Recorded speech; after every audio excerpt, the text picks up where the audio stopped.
ગુજરાતમાં હાલ સ્થાનિક સ્વરાજની ચૂંટણી યોજાવાની છે।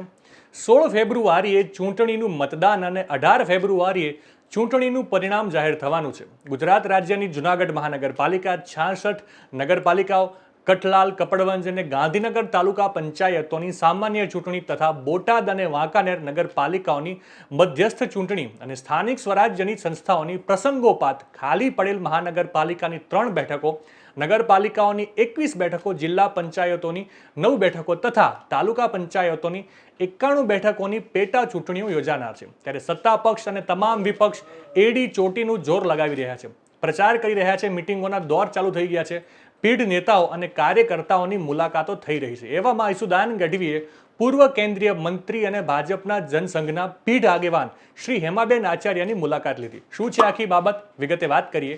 નમસ્કાર, બીબી ન્યૂઝ ગુજરાતમાં હું સુભાષ આપનું સ્વાગત કરું છું। જૂનાગઢમાં મહાનગરપાલિકાની ચૂંટણીનો એક માહોલ જામ્યો છે અને આમ આદમી પાર્ટીએ પણ પોતાના 29 ઉમેદવારો મેદાને ઉતાર્યા છે। આ ચૂંટણીના પ્રચાર અભિયાન દરમિયાન આમ આદમી પાર્ટીના ગુજરાત પ્રદેશ પ્રમુખ ઈસુદાન ગઢવીએ પૂર્વ કેન્દ્રીય મંત્રી અને ભાજપના જ જનસંઘના પીઢ આગેવાન શ્રી હેમાબેન આચાર્યની મુલાકાત લીધી હતી અને તેમના ખબર અંતર પૂછ્યા હતા। આ મુલાકાત દરમિયાન પૂર્વ કેન્દ્રીય મંત્રી અને ભાજપના જનસંઘના પીઢ આગેવાન શ્રી હેમાબેન આચાર્યએ જૂનાગઢ કોર્પોરેશનમાં આમ આદમી પાર્ટી જીતે એવા ઈસુદાન ગઢવીને આશીર્વાદ આપ્યા।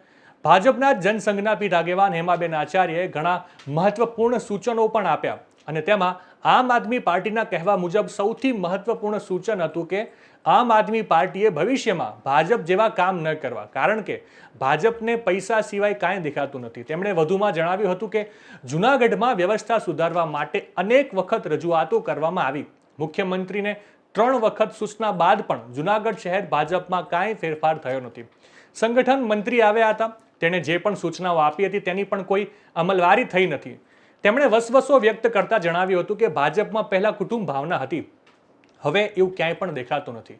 આમ આદમી પાર્ટીના પ્રદેશ પ્રમુખ ઈસુદાન ગઢવીની મુલાકાત બાદ પૂર્વ આરોગ્ય મંત્રી હેમાબેન આચાર્યના નિવેદન આમ આદમી પાર્ટીના તમામ પ્રદેશના નેતાઓ, પદાધિકારીઓ અને સ્થાનિક હોદ્દેદારો તથા કાર્યકર્તાઓમાં ખૂબ જ આત્મવિશ્વાસ વધ્યો છે। જોઈએ આ વધેલો આત્મવિશ્વાસ આમ આદમી પાર્ટીને કેવા પરિણામો આપે છે। નવા સમાચાર, નવી અપડેટ સાથે ફરી મળીશું, ત્યાં સુધી મને રજા આપશો। નમસ્કાર।